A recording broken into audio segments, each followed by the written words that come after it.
with preposition function as subordinating conjunction. Now let's recall what is subordinating conjunction. When we say subordinating conjunction, it connects a subordinate clause or dependent clause to an independent clause. Some examples of this are after, before, than, until, etc. These conjunctions may be also used as a preposition.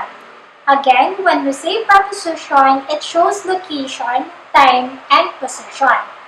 Now, how are we going to find out if these words are preposition or conjunction?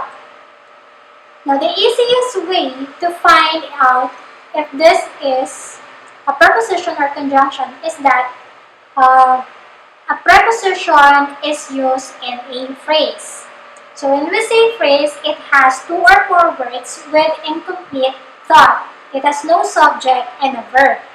On the other hand, you will know the word if it's conjunction if it's used in a clause, specifically a dependent clause, with a subject and a verb but does not express a complete thought.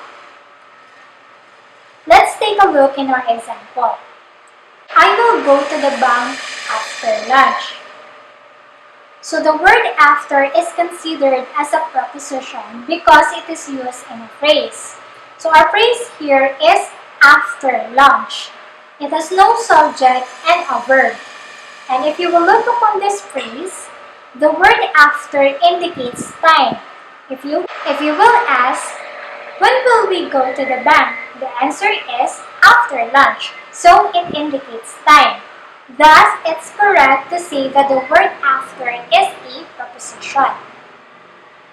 Now, how about in the second sentence? I will go to the bank after I have eaten lunch. As you can see, the word after is used as a dependent clause. We have the subject I and the verb have eaten. But this does not express a complete thought. That makes it a dependent clause. We don't know what he will do after he had eaten lunch. Therefore, the word after here in this example is a conjunction, not a preposition. This dependent clause needs to be connected to an independent clause, which is I will go to the bank, to make the statement complete. Another example. He called me up before 6 p.m. The word before is a preposition because it shows time. If you're going to ask, when did he call me up? The answer is before 6 p.m. Thus, it is correct that the word before is a preposition. Another thing that will help confirm that it's a preposition is because it is used in a phrase, which is the phrase before 6 p.m. It doesn't have a subject and a verb.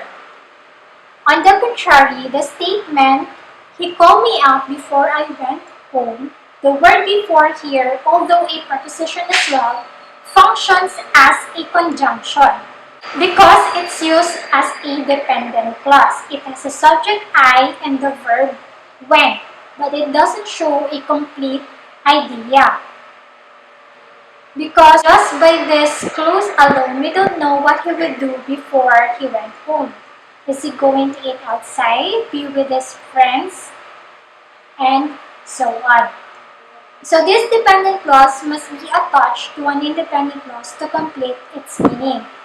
And to attach that, we need to have a conjunction. And in this statement, the conjunction is the word before.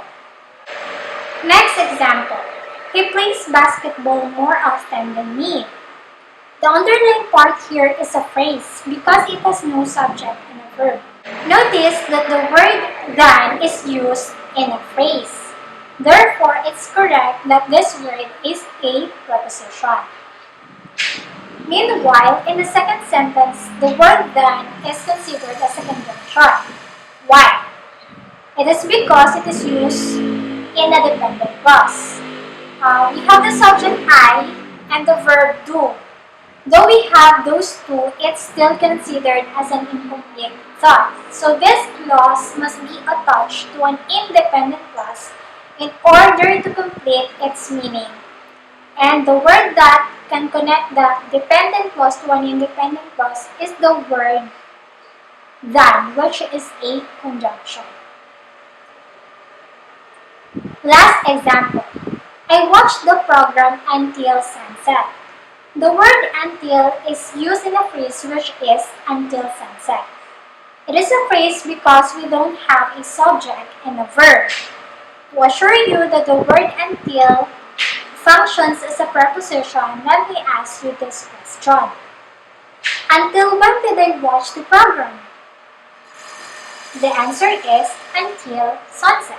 So it shows the time. If it indicates time, therefore it is a preposition. In our second sentence, I watched the program until my mother called me. Although it is a preposition, in this statement, the word until functions as subordinating conjunction because it has a subject, my mother, and a verb, call. And it is used to join the dependent clause until my mother called me and the independent clause, which is I watched the program. So that's the end of our discussion for